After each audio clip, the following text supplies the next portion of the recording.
Hello everyone, welcome to Study Jack Point. Virendra Singh एक बार फिर से आप सभी का स्टडी जैक पॉइंट प्लेटफॉर्म पर स्वागत करता हूं।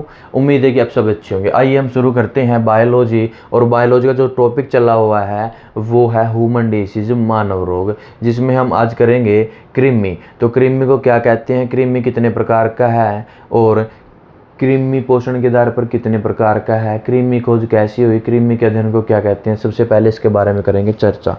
उसके बाद हम करेंगे कृमि से कौन कौन से मानव रोग होते हैं। उसके बाद हम करेंगे कि एग्ज़ाम के अंदर एमसीक्यू क्वेश्चन इससे रिलेटेड किस प्रकार के आते हैं, उनकी प्रैक्टिस।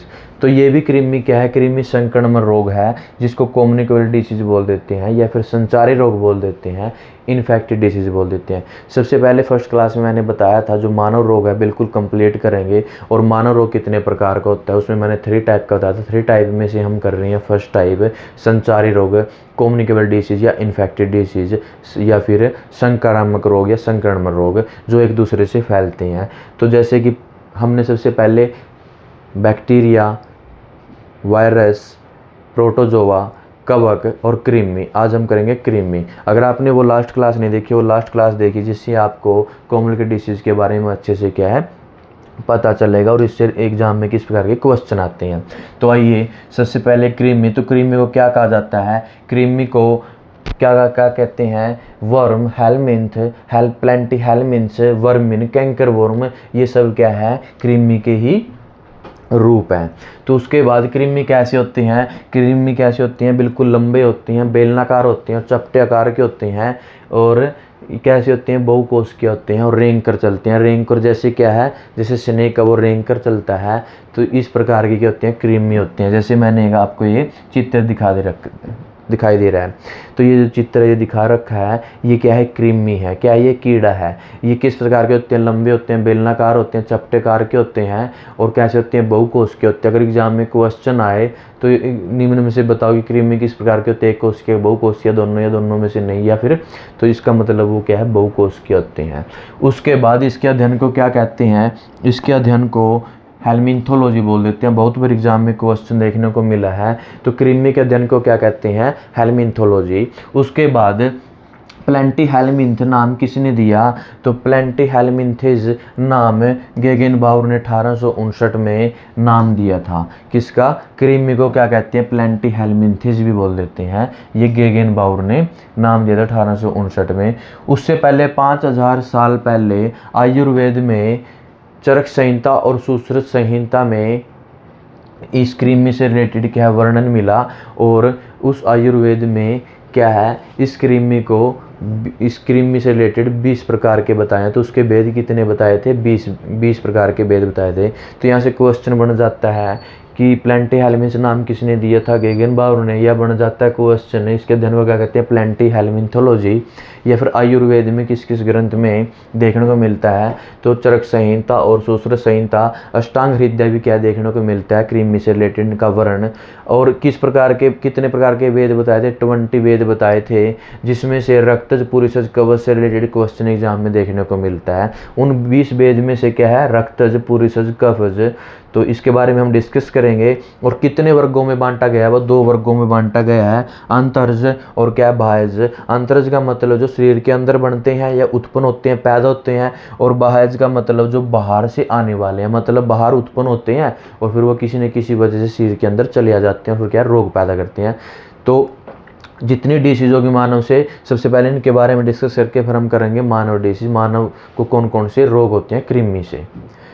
तो ये क्या है, कृमि है। ठीक है, यहाँ से क्या क्वेश्चन बन जाता है। तो 2 वर्गों में बांटा था, कौन कौन सा, अंतरज और बाह्यज। अंतर मतलब अंदर बढ़ने वाले और बाह्यज मतलब बाहर से उत्पन्न होने वाले। तो आयुर्वेद में पुरुषज, रक्त और कफज का मतलब क्या है, तो रक्त का मतलब क्या है, रक्त में गड़बड़ी के कारण होने वाले उत्पन्न कृमि। शरीर के अंदर जैसे ही रक्त में कुछ ना कुछ गड़बड़ होगी तो उसमें क्या ये पैदा हो जाते हैं। किसके अकॉर्डिंग, आयुर्वेदिक के अकॉर्डिंग। और पुरीसज का मतलब क्या है, जो मल से उत्पन्न होते हैं। जैसे ही व्यक्ति मल करता है तो मल से उत्पन्न हो जाते हैं, वो शरीर के अंदर कैसे आते हैं, कैसे पैदा होते हैं, कैसे शरीर के अंदर एंट्री करते हैं, वो सब इसके बारे में डिस्कस करेंगे।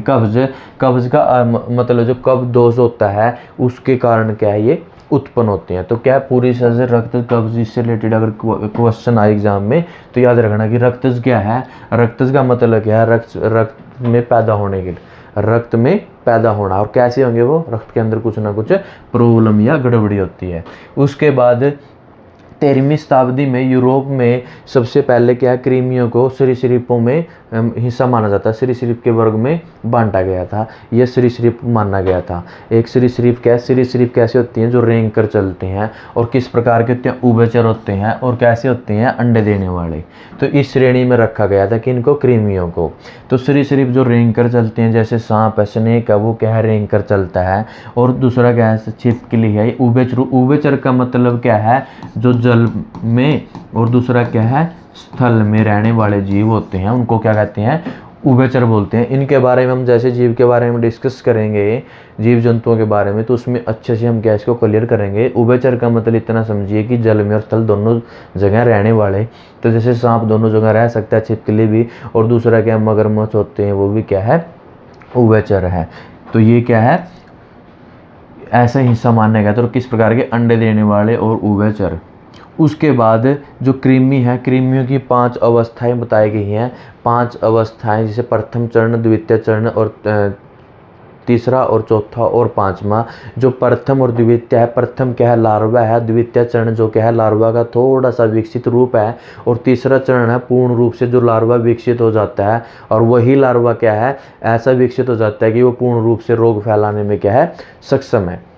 उसके बाद जो चौथा चरण है, फोर्थ स्टेप है, वो क्या है, लार्वा से कृमि बनने के लिए जो पूर्ववयस्क रूप, मतलब वो कृमि बन जाता है। और जो बिल्कुल इसका अंतिम 5वां चरण है, उसमें क्या है, ये पूर्ण रूप से क्या है, एक जीव उत्पन्न, अपना पूर्ण रूप से क्या है, एक जीव बन जाता है, कंप्लीट जीव बन जाता है। वो क्या है, 5वां अवस्था। अगर एग्जाम में क्वेश्चन आए कि जो कृमि है उसका कौन सा चरण, कौन सी अवस्था है रोग फैलाने में सक्षम है, तो उसका कौन सा है, तीसरा चरण है। कौन सा, तीसरा चरण। और तीसरा से चौथा और पांचवा ये क्या ऑलरेडी रोग फैलाते हैं। स्टार्टिंग की बात करें तो तीसरा चरण से शुरू हो जाता है, किससे, तीसरा चरण से, इससे, ठीक है। तृतीय चरण संक्रामक लार्वा, मतलब ये क्या है, रोग फैलाने में सक्षम है। इससे शुरुआत होती है लार्वा। उसके बाद ये धीरे धीरे क्या, फोर्थ स्टेप में क्या, जीव बनेगा। और पूर्ण रूप से 5वां चरण में क्या, ये पूर्ण रूप से जीव विकसित हो जाता है। उसके बाद जो प्राचीन मिस्र है, उसकी जो एक इवर्स पेपिरस ग्रंथ है या बुक्स है, उसमें भी क्या है, इसका कीड़ों का उल्लेख मिला है। और किस प्रकार के कीड़े, आंतों के कीड़े के बारे में लिखा हुआ मिला है। किसमें, मिस्र की इवर्स पेपिरस में, 1500 ईस्वी पूर्व। उसके बाद फीताकृमि का उल्लेख ग्रीक चिकित्सक में, जिसको हिपोक्रेट्स बोल देते हैं, 460 से 370 ईस्वी में इसके बारे में भी लिखा मिला। किसके रिगार्डिंग, फीताकृमि के रिगार्डिंग। कृमि तो सारे हैं, पर कैसा, जिसको टेपवॉर्म बोल देते हैं, फीताकृमि बोल देते हैं। किसमें, ग्रीक चिकित्सक के हिपोक्रेट्स में। बहुत बार एग्जाम में क्वेश्चन आ जाता है, तो याद रखना, मिस्र के इवर्स पेपिरस में आंतों कीड़े से रिलेटेड, और ग्रीक चिकित्सक में किससे, फीताकृमि से रिलेटेड उल्लेख मिला है। अब बात आती है कृमि की खोज किसने की। कृमि की खोज किसी एक साइंटिस्ट ने की। जितने भी अलग अलग टाइप के कृमि हैं, तो उनके अलग अलग टाइप की सभी अलग अलग क्या है, साइंटिस्ट ने क्या किया है, खोज की है। किसी एक साइंटिस्ट ने खोज नहीं की है। तो देखिए 1758 में जो कार्लिनियस साइंटिस्ट हैं, कौन से कार्लिनियस साइंटिस्ट हैं, इन्होंने गोल कृमि एस्केरिस लुम्ब्रिकोइडेड, जिस विवरण पहली बार मिला, मतलब इसके बारे में पहली बार विवरण किसने किया है, इसके बारे में किसने बताया है, कार्लिनियस ने बताया है। उसके बाद हुकवर्म है, जैसे गोल कृमि है, ऐसे हुकवर्म जिसको एंसिलोस्टोमा ड्यूडोडेनल के बारे में जो खोज हुई है, मतलब ये क्या, हुकवर्म है जो एंसिलोस्टोमा, इसकी खोज किसने की है, एंजिलो डुविनी ने 1838 में की है। उसके बाद थियोडर बिलहार्ज ने 1851 में ब्लड फ्लू की क्या की है, खोज की है। और फ्रेडरिच कुकनिस्मिस्टर मेस्टर 1850 में किसकी, फीताकृमि की खोज की थी। किसने, फ्रेडरिच कुकमेस्टर ने। उसके बाद अगर बात यहाँ से वेरी वेरी इंपॉर्टेंट ये है कि जनक किसको कहा जाता है, कार्ल एजमंड रुडोल्फी को क्या है, जनक कहा जाता है। क्यों कहा जाता है कार्ल एजमंड रुडोल्फी, इसको जनक क्यों कहा जाता है? क्योंकि जितने भी कृमि थे उनके बारे में अच्छे से अध्ययन किसने शुरू किया था, कार्ल एजमंड रुडोल्फी ने क्या है इसके बारे में अच्छे से क्या की थी, अध्ययन शुरू किया था, अच्छे से इनकी डिटेल के बारे में जानना शुरू किया था, अध्ययन शुरू किया था। यहाँ से क्वेश्चन आ जाता है तो याद रखिए कि जनक, कृमि के जनक किसको कहा जाता है, तो कार्ल एजमंड रुडोल्फी को क्या है इस जनक कहा जाता है। क्यों कहा जाता है? क्योंकि जितने भी कृमि थे उनके बारे में अच्छे से अध्ययन शुरू किया था। यहाँ से क्वेश्चन बन जाता है। तो उसके बाद वेरी वेरी इंपॉर्टेंट क्वेश्चन यहाँ से आता है और बहुत सारे एग्जाम में देखने को मिलता है। तो देखने को क्या मिलता है, देखो कि जो कृमि मुक्ति दिवस है, कृमि भारत के अंदर कृमि मुक्ति दिवस है। कृमि मुक्ति का मतलब क्या है, जो कीड़े हैं उनसे मुक्ति दिला देना, उनसे छुटकारा पाना। तो जितने भी कृमि मुक्ति दिवस है वो 10 फरवरी और 15 फरवरी, 10 फरवरी को ये दिवस मनाया जाता है और जो 15 फरवरी है इसके 5 दिन बाद मोप अप दिवस है। तो ये दोनों इंपॉर्टेंट है, 10 फरवरी और 15 फरवरी। 15 फरवरी को मोप अप दिवस क्यों मनाया जाता है, तो आइए, तो जो 10 फरवरी है, हर साल की 10 फरवरी को कृमि दिवस मनाया जाता है भारत देश के अंदर। और इसमें क्या है, कृमिनाशक दवा, कृमिनाशक दवा क्या है, मतलब कृमि को नष्ट करने वाली दवा जिसको एल्बेंडाजोल बोल देते हैं। कौन सी? एल्बेंडाजोल, मतलब पेट के कीड़ों को मारने वाली दवाई, मेडिसिन, वो क्या है, एल्बेंडाजोल, ये देने के लिए मनाया जाता है। और कैसे, इसके बारे में बिल्कुल अच्छे से डिस्कस करेंगे। ये जितने भी 1 से लेके 19 साल तक के जो बच्चे होते हैं, कितने, 1 साल से 19 साल है, और इसमें जो 2 से ऊपर होते हैं, 2 से ऊपर और 19 वर्ष तक के जितने भी स्कूलों में बच्चे होते हैं या आंगनबाड़ी में, स्कूलों में, उनको क्या है, ये दवाई दी जाती है एल्बेंडाजोल। कब? 10 फरवरी को। कब दी जाती है? 10 फरवरी को। और 10 फरवरी को भारत का लक्ष्य ये है, भारत का लक्ष्य है national deworming day. National Ndidi के बारे में पूछे तो नेशनल डीवर्मिंग डे इस दिन मनाया जाता है। और 2 साल से ऊपर और 19 साल तक के बच्चों को दवाई दी जाती है। कौन सी? एल्बेंडाजोल। कौन सी? एल्बेंडाजोल। देखो, 1 से 19 वर्ष की आयु के सभी वर्षों को, उससे अधिक वर्षों को, उससे अधिक उम्र के बच्चों को 400 मिलीग्राम। तो 2 से 19 तक के बच्चों को कितनी? 400 मिलीग्राम है। और जो अपने 2 से कम तक के बच्चों, 1 से लेके 11 महीने तक के बच्चे, तो उनको क्या है, इसका आधा, मतलब 200 mg की टैबलेट दी जाती है। कौन सी? 200 mg की। तो एल्बेंडाजोल की एक गोली, और 1 से 2 वर्ष की आयु के बच्चों को क्या है, 400 मिलीग्राम का आधा गोली दी जाती है। और ये किसके द्वारा शुरुआत है? भारत सरकार के स्वास्थ्य एवं परिवार कल्याण मंत्रालय। बहुत बार एग्जाम में क्वेश्चन आए तो ध्यान रखना, भारत सरकार के कौन से? स्वास्थ्य एवं परिवार कल्याण मंत्रालय की तरफ से ये क्या है, पहल शुरू की गई है। और कौन सा भारत का लक्ष्य? भारत में नेशनल डीवर्मिंग डे, एनडीडी की फुल फॉर्म बोले तो ये उद्देश्य ये है कि इसमें मुक्ति दिलवाना किससे? कृमि से। तो कौन, कब मनाया जाता है, क्वेश्चन बनेगा, तो 10 फरवरी को, हर साल के 10 फरवरी को ये मनाया जाता है। और कितने? 1 से लेके 19, 2 साल से 19 तक को एल्बेंडाजोल की टैबलेट दी जाती है 400 mg की, और 2 से कम वाले बच्चों को दी जाती है 200 mg की, या फिर 400 mg का आधा। अब बात करें कि मोपअप, मोपअप का मतलब क्या है? जो बच्चे 10 फरवरी को वो छुट्टी पे थे या वो लेने नहीं पाए, तो उसको 15 तारीख को क्या, ये टैबलेट दी जाती है। मतलब क्या है, मोपअप का मतलब समझ गए हैं कि जो बच्चे 10 तारीख को ये टैबलेट नहीं लेने पाए, तो वो क्या है, 15 तारीख को ये मोपअप दिवस मनाया जाता है। जितने भी बच्चे छूट गए थे उनको 15 तारीख को ये मेडिसिन दिलाई जाती है। और प्रत्येक स्कूल के अंदर क्या है, ये पहल शुरू की गई है, 10 फरवरी को ये दवाई दी जाती है प्रत्येक बच्चे को। जो बच्चा छूट जाता है या छुट्टी पे जब स्कूल नहीं गया, तो उसके बाद वो क्या, 15 तारीख को ये मोपअप दिवस मनाया जाता है। उसके बाद कृमि के संक्रमण जीव होते हैं, संक्रमण जीव का मतलब है जो कृमियां संक्रमण पैदा करेंगे किसमें, पशुओं में और मानव के शरीर में ये रोग उत्पन्न करते हैं। अब हम मानव रोग कर रहे हैं तो हम डिसीज के बारे में डिस्कस करेंगे, है ना। तो क्या है, मानव और पशुओं के शरीर के अंदर जाएंगे तो ये क्या करेंगे, रोग उत्पन्न करेंगे, डिसीज पैदा करेंगे।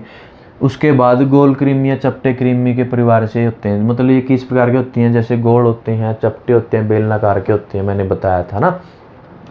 तो कृमि को प्रमुख 3 वर्गों में बांटा गया। अगर इसकी बात आए तो पूछ ले एग्जाम के अंदर, जो कृमि है वो कृमि कितने प्रकार के वर्गों में है, तो उनका कितने प्रकार का वर्ग है, वो 3 प्रकार का है। Round worm, tape worm, fluke, जिसको हम नेमाटोड और उसके बाद केस्टोड, उसके बाद ट्रेमाटोड्स, ये इसके क्या है, टाइप है, round worm, tape worm, fluke. अब उसके बाद हम सबसे पहले नेमाटोड, जिसको राउंड वर्म बोल देते हैं, ये किस प्रकार के होते हैं, राउंड वर्म बिल्कुल गोल टाइप के क्रीमी आकार के होते हैं। ये जैसे मैंने यह आकृति दिखाई है, ठीक है, ये क्या है, इस टाइप के होती हैं, ठीक है।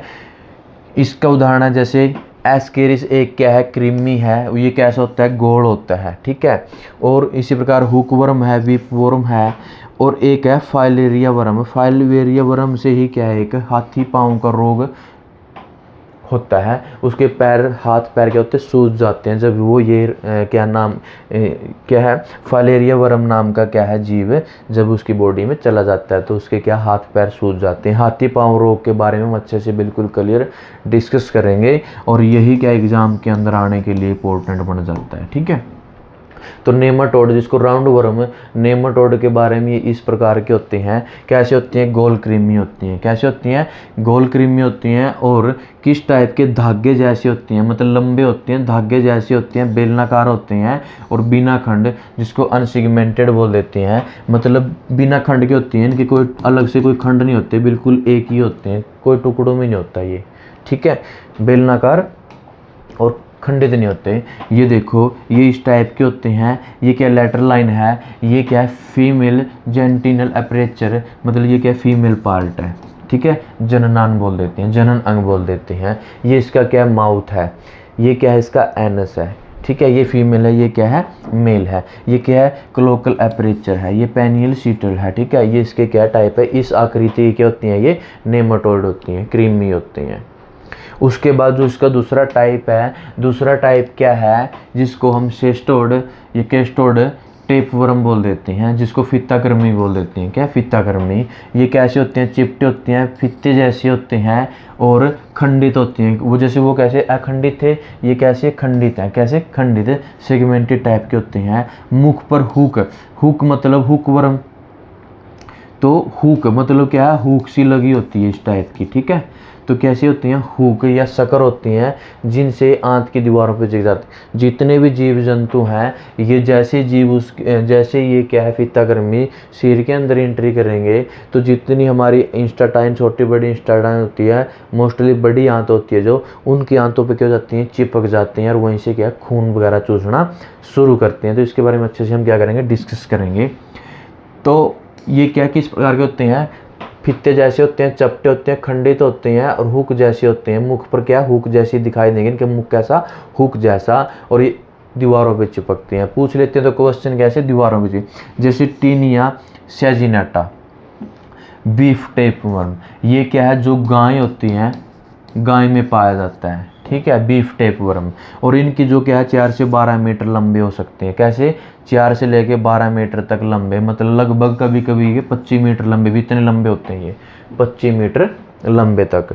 उसके बाद taenia solium, taenia solium pork type worm, beef type worm गाय का, और पोर्क क्या है, सूअर का मांस, है ना। पोर्क टेप वर्म मतलब, टेप वर्म क्या, पोर्क है, जो स्पेशल सूअर में पाया जाता है। ये भी क्या, सूअर की आंत में चिपका मिलता है, और बीफ टेप वर्म गाय के आंत में चिपका मिलता है। तो ये याद रखना, टीनिया सोलियम कहाँ पाया जाता है, सूअर में, और टीनिया सैजिनेटा कहाँ पाया जाता है, गाय की आंत में। ये वेरी वेरी इंपॉर्टेंट क्वेश्चन बन जाता है। लगभग क्या है, ये 4.5 से 9 मीटर लंबा होता है, या फिर 15 से 30 फुट समथिंग। उसके बाद एकिनोकोकस, ये क्या है, हाइडेटेड सिस्ट रोग है। पूछ ले तो कौन सा, ये एकिनोकोकस, ये हाइडेटेड सिस्ट रोग है। ये भी इनमें क्या रोग देखने को मिलता है जीव जंतुओं में। तो देखो जो टेप वर्म है जिसके बारे में हम डिस्कस किया है, जैसे मैंने बताया हुक जैसा क्या है इसका आकार है। देखो जो इसकी जो हुक होती है, हुक जैसा क्या इसका माउथ है, और जैसे ये इसका ये पार्ट है, ये पार्ट देखो इसको जेंटिनल ओपनिंग बोल देते हैं, जेंटिनल ओपनिंग। और ये इसका क्या है, यूट्रस है। ठीक है, ये क्या है, यूट्रस है। उसके बाद अगर यहाँ से बात करें, देखो ये क्या है, इसके अलग अलग खंडित भागों में होता है, मैंने बताया था ना, वो ये क्या है, खंडित टुकड़ों में। तो क्या है, सेंटिनल ओपनिंग, यूट्रस, ये इस टाइप के हैं। ऐसे ऐसे क्या जगह जगह ये मिलते हैं। तो क्वेश्चन यहाँ से बन जाता है, जो इसका मुंह होता है किस टाइप का होता है, हुक टाइप का होता है। उसके बाद लास्ट जो इसका टाइप्स है, वो टाइप्स क्या है, फ्लूक। फ्लूक ये पत्ती नुमा होते हैं, पत्ती नुमा जैसे हमारे पत्ते होते हैं, वृक्ष के पत्ते होते हैं, उनके जैसा क्या है ये दिखाई देते हैं। और कैसे होते हैं, चपटे होते हैं, और कैसे बिना खंड वाले। तो जैसे ये फ्लूक है, और नेमाटोडा बिना खंड वाले होते हैं, बिना टुकड़े में होते हैं। जो पीछे वाला टेप ये हुक वर्म था, ये कैसे होते हैं, खंडित होते हैं, है ना। किस टाइप के, खंडित। मैंने बताया था, देखो खंडित किस टाइप के, खंडित। तो इसी प्रकार से जैसे ये खंडित हैं, टुकड़े टुकड़ों में होता है, इनके अलग अलग क्या होते हैं, ऑर्गेन होते हैं। ठीक है, तो अब देखो ये कैसे होते हैं, पत्ती नुमा होते हैं। पूछ ले तो कि जो फ्लूक है वो किस प्रकार के दिखाई देती हैं, उनकी पत्ती होते हैं, जो वृक्ष के पत्ते होते हैं उन जैसे, और कैसे चपटे, और कैसे बिना खंड वाले, बिना टुकड़े वाले। और अधिकतर इनके लिए घेंगा मृत्युवर्तक वाहक होता है। कैसा, घेंगा, जो देखे ना पानी के अंदर सीप से होती हैं इस टाइप के, जिनके ऊपर ये पत्थर नुमा से क्या है, अलग से हार्ड बिल्कुल मजबूत क्या होता है, इनका शरीर का कवच बना होता है। तो इसको स्नेल बोल देते हैं, घेंगा बोल देते हैं। ये क्या होते हैं, घेंगा होते हैं। ये इनका क्या है, मुख्य वाहक होता है। किनको, कृमि के लिए वाहक।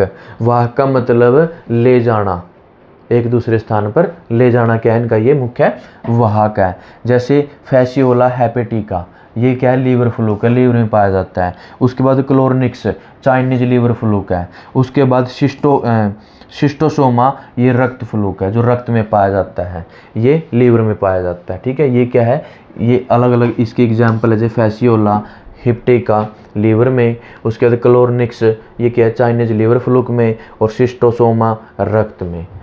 पूछ ले अगर क्वेश्चन कि इनके लिए ले जाने के लिए कौन वाहक है, तो वो कौन है, घोंगा बोल देते हैं, घोंगा, जिसको स्नेल बोल देते हैं। स्नेल कैसे, इस टाइप के, इनका जो ऊपर क्या होता है, कवच बना होता है मजबूत। ठीक है, तो ये 3 टाइप के क्या है, ये क्वेश्चन क्या है, इसके पार्ट है। यहाँ से क्वेश्चन आ जाता है, किस प्रकार के खंडित हैं, किस प्रकार के अखंडित हैं, कैसा आकार है, और किस टाइप के होते हैं।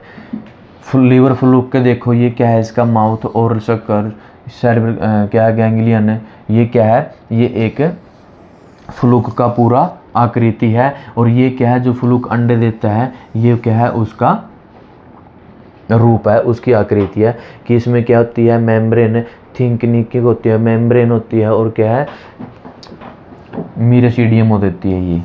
ये क्या है हमारा, एक इसका क्या है, फ्लूक का एग है। ये एग के क्या है, पार्ट है। और ये क्या है, पूर्ण रूप से पूर्ण विकसित क्या है, फ्लूक है। फ्लूक में क्या है, प्रोटोनेप्टेरिडा, सेल ग्लैंड्स, टेस्टेज, ये सारे के इसके अलग अलग क्या होते हैं, अंग होते हैं। क्या है, यू क्या है, यूरिक बबल है, ये क्या विलिटेरियम है, ये क्या है इसका, ओवेरी है, ये क्या है इसका, यूट्रस है, ये क्या है इसका, शक्कर है।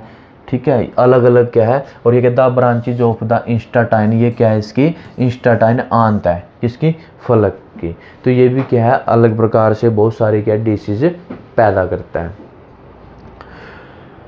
तो दोस्तों उसके बाद कृमि से क्या क्या लाभ होते हैं। देखो कृमि क्या, किस प्रकार की खोज हुई है, कृमि के धन को क्या कहते हैं, कितने टाइप का है। उसके बाद इससे लाभ क्या है, इसकी हानि क्या है। तो अर्थवर्म कृमि, देखो आपने सुना, जो अर्थवर्म होता है जिसको हम किसान का मित्र बोल देते हैं, अर्थवर्म जो किसको क्या होता है, वो केंचुआ होता है। क्या होता है, किसान मित्र या फार्मर फ्रेंड बोल देते हैं। केंचुआ होता है, ये क्या करता है, मिट्टी को भूभरी उपजाऊ बनाते हैं। जो केंचुआ है, केंचुआ मिट्टी को उपजाऊ बनाता है। क्या बनाता है, उसकी उर्वर शक्ति है जो फसल पैदा करने में अच्छी होती है। तो कैसी बनाता है, मिट्टी को उपजाऊ, ताकि फसल है जो अच्छी पैदा हो, ज़्यादा मात्रा में पैदा हो। ये मिट्टी में हवा और पानी का संचार बढ़ाते हैं, ठीक है। तो इससे ही क्या वर्मी कंपोस्ट खाद भी बनाते हैं। केंचुए क्या करते हैं, वर्मी कंपोस्ट खाद बनाते हैं, जो फसल की क्या है, फसल के लिए बहुत ही क्या है, फायदेमंद है, अच्छी है। और वैज्ञानिक के प्रयोगों में क्या है, जैसे राउंड वर्म है, ये क्या है, आनुवंशिक के प्रयोग में और चिकित्सा अनुसंधान में क्या इसका प्रयोग किया जाता है। किसके, राउंड वर्म का चिकित्सा अनुसंधान में इसका क्या प्रयोग किया जाता है। दूसरा, मछलियों के भोजन के रूप में, तो जैसे केंचुए और कुछ अन्य कृमि है, मछली और पक्षियों के लिए है खाद्य स्रोत भी है, मतलब पक्षियों का और मछलियों का क्या ये भोजन के रूप में भी क्या ये प्राप्त करते हैं। पक्षी और मछली, मतलब जैसे मत्स्य पालन करते हैं तो उनके लिए ये क्या है, खाद्य के रूप में भोजन है। कौन कौन से, केंचुए। तो देखो किसान, यहाँ से क्वेश्चन आ जाता है, किसान का मित्र कौन है, तो अर्थवर्म। एग्जाम में क्वेश्चन आए तो क्या है, अर्थवर्म। क्या है, अर्थवर्म, जिसको केंचुआ बोल देते हैं। और वर्मी कंपोस्ट खाद किससे बनाई जाती है, अर्थवर्म से बनाई जाती है वर्मी कंपोस्ट खाद। ये भी क्या है, फसल के लिए बहुत ही उपयोगी है। बहुत क्या है, बहुत बार इसमें से क्वेश्चन आता है। तो उसके बाद इससे कौन कौन सी हानि होती है। हानि एक तो देखो हम डिसीज कर रहे हैं, तो जितने भी जीव जंतु हैं, पशु हैं या जानवर हैं, मानव है, उनमें जैसे ही ये शरीर के अंदर जाएंगे तो बहुत सारे क्या है, रोग पैदा करेगा। क्या करेगा, रोग पैदा करेगा। रोग पैदा होने से क्या, उल्टियाँ लगेंगी, पोषण की कमी होगी, दस्त लगेंगे, पेट दर्द होगा, खून की कमी होगी, जिसको एनीमिया बोलते हैं।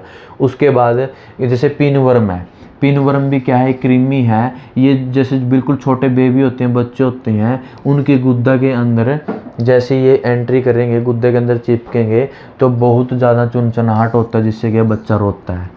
बोल देते हैं ना, बच्चे को ज़्यादा क्या चुनचुनाहट हो रही है, बच्चा रो रहा है ना, तो वो किसकी वजह से, पिनवर्म की वजह से। किसकी वजह से, पिनवर्म की वजह से। और पशुओं में किस प्रकार का नुकसान होगा, जैसे पशुओं के शरीर में एंट्री करेगा तो क्या है, मांस का और दूध का जो उत्पादन है वो क्या होगा, घटेगा। मांस अच्छा नहीं होगा और जो दूध है बिल्कुल कम मात्रा में देंगी। कब, जो रोगग्रस्त हो जाएगा, किससे, कृमि से।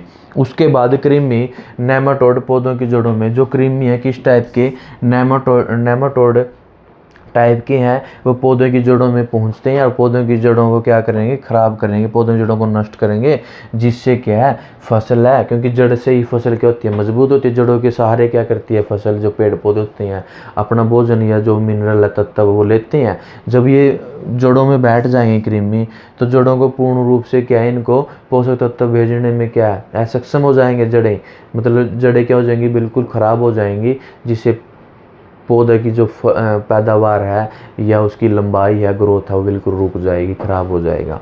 तो ये भी क्या है, कृमि नुकसान पहुंचाते हैं। तो हमने कृमि के बारे में, कृमि क्या है, कृमि कितने प्रकार का है, क्या है इसकी हानियाँ, क्या लाभ है, किसने खोज की, किस टाइप की है, कैसे दिखाई देते हैं, बहुत सारे इसके बारे में, कृमि के बारे में जानना है। अब हम नेक्स्ट क्लास में करेंगे कि कृमि से कौन कौन से मानव रोग होते हैं, इंपॉर्टेंट जो कृमि रोग है वो करेंगे। उसके बाद करेंगे एमसीक्यू क्वेश्चनों की प्रैक्टिस। अगर आपको ये वीडियो अच्छी लगे तो आप इस वीडियो को ज़्यादा से ज़्यादा शेयर करें, लाइक करें, चैनल को सब्सक्राइब करें और टाइम टू टाइम हर प्रकार के क्लास के नोटिफिकेशन पाने के लिए बेल आइकन वाले बटन पर क्लिक करें। Thank you.